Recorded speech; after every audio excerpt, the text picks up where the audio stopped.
Happy Friday to all of you out there in social media world. This is Brother Dana coming to you from Chicago. Special shout to all of the true Hebrew Israelites out there, or AKA our so-called black brothers and sisters. Be encouraged and know that your redemption is right around the corner.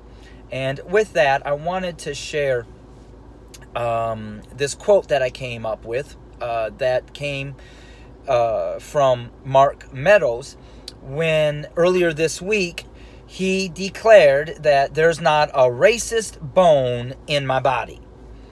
Well, the only way that a white person in this country does not have a racist bone in their body is if they have no bones in their body. But there's truth to that. There is no way that a white person in this country, where the very DNA of this nation is built on white supremacy and white privilege, can say after living in this country that they have no racism in them. You do. Every white person is racist. The only difference is where you or I, as a white individual, land on the pendulum of racism. Yes, you may have on the one side the KKK that are clearly out there being racist. And then on the other pendulum, you may have an individual or individuals such as myself that recognize that I have been raised in a white supremacist privileged society. And that I'm asking God to reveal to me every thought, every idea, every area of my life that is operating in white privilege or as a racist. And it bothers me when whites then want to say, you know, you hurt my feelings. Okay, so you're worried about your feelings, but yet our black brothers and sisters are dying. They died under slavery, and they're still dying under injustice and systematic racism. And yet, you want us to be concerned about your feelings. One of the points in this is, several years ago, I brought, I think it was like 5 young men up to Minnesota that I was mentoring, and they wanted to come up to see where I grew up. And so I brought them there, and we went to a church. And as we were leaving the church, there were several members that made their way to me, and they were like, "Oh, Brother Dana, we're just so proud, you know. It was just a delight to meet these young men. You know, they're not like the others." And I was like, "You say what?" "Oh, Brother Dana, you know, they're not like the others." And I said, "Well, what others are you talking about?" "Well, you know." "No, I don't know. Most of you said this was the first time you actually came in contact with a black individual. And now you're saying that, oh, they're not like the others." "Well, what others are you talking about?" Well, I know what other ones they were talking about. Their mindset of who they think black individuals are, which is absolutely racist. You know, how can us as white people say we're not something when we compare ourselves to each other? So a bunch of white individuals that live together want to come up and say, "Well, look, we're not racist. We don't use the N-word." Okay. The only way you know how racist you are is if you are submerged in that which will bring to light your racism. And so for 25 years, I have lived amongst my so-called black brothers and sisters. And if after 25 years, there are still thoughts or things that come to my mind that I now realize that's still a bit of my white privilege and racist attitude, how can somebody then that has never been in that type of an environment have the right to say, I'm not racist?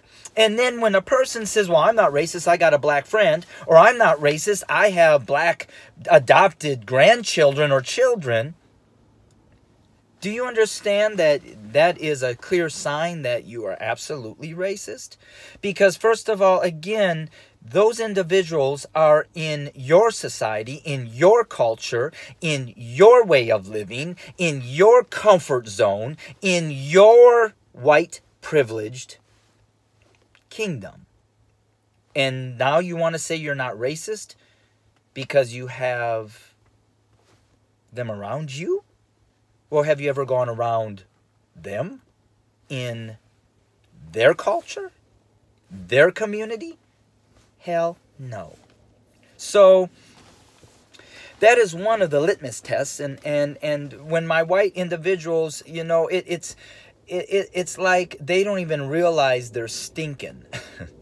and they think that they're doing great.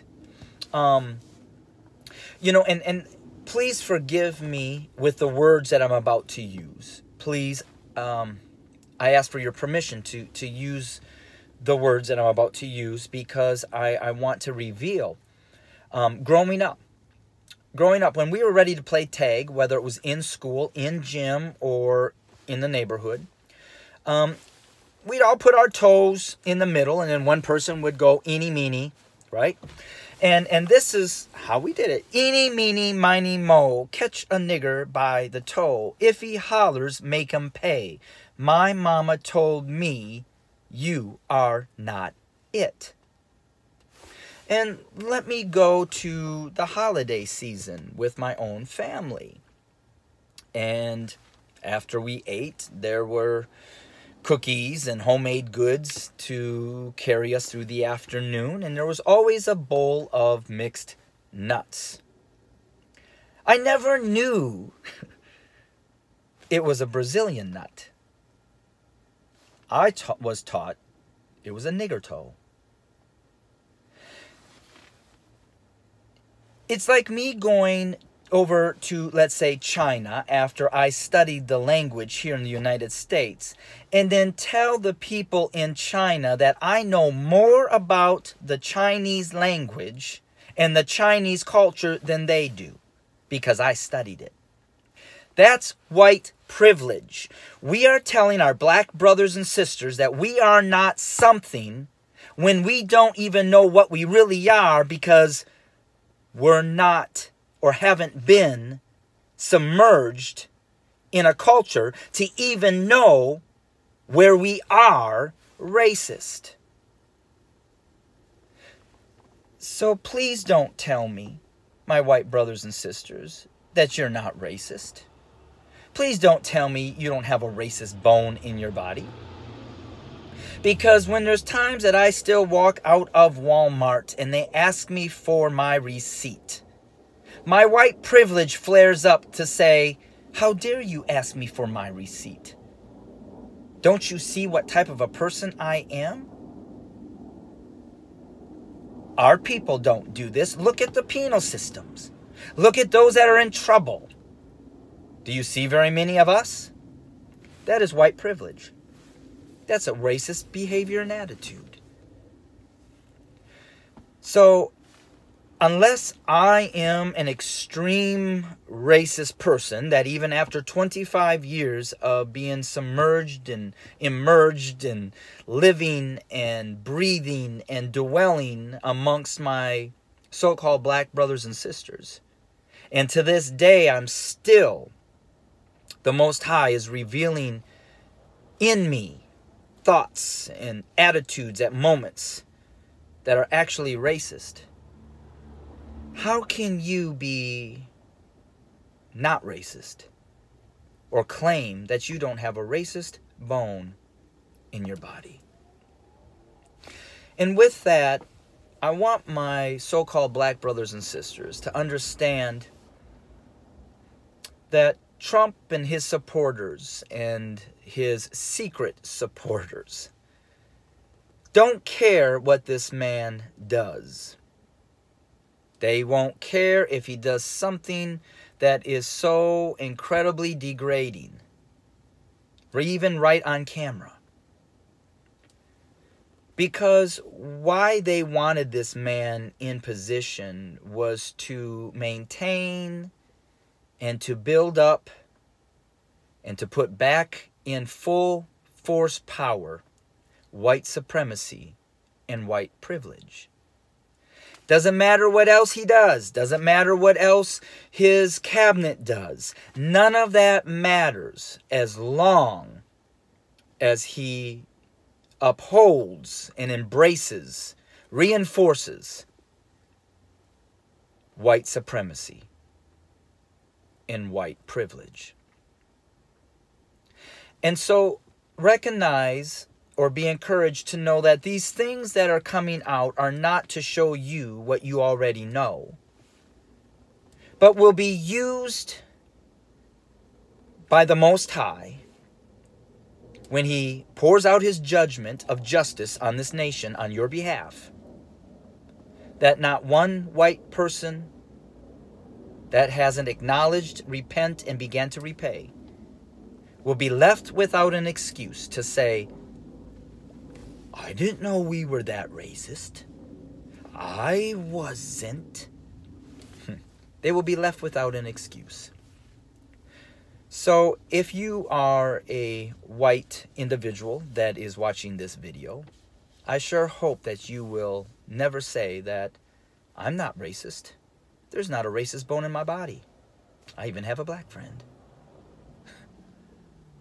So, some food for thought coming to you from Brother Dana from Chicago. Shalom.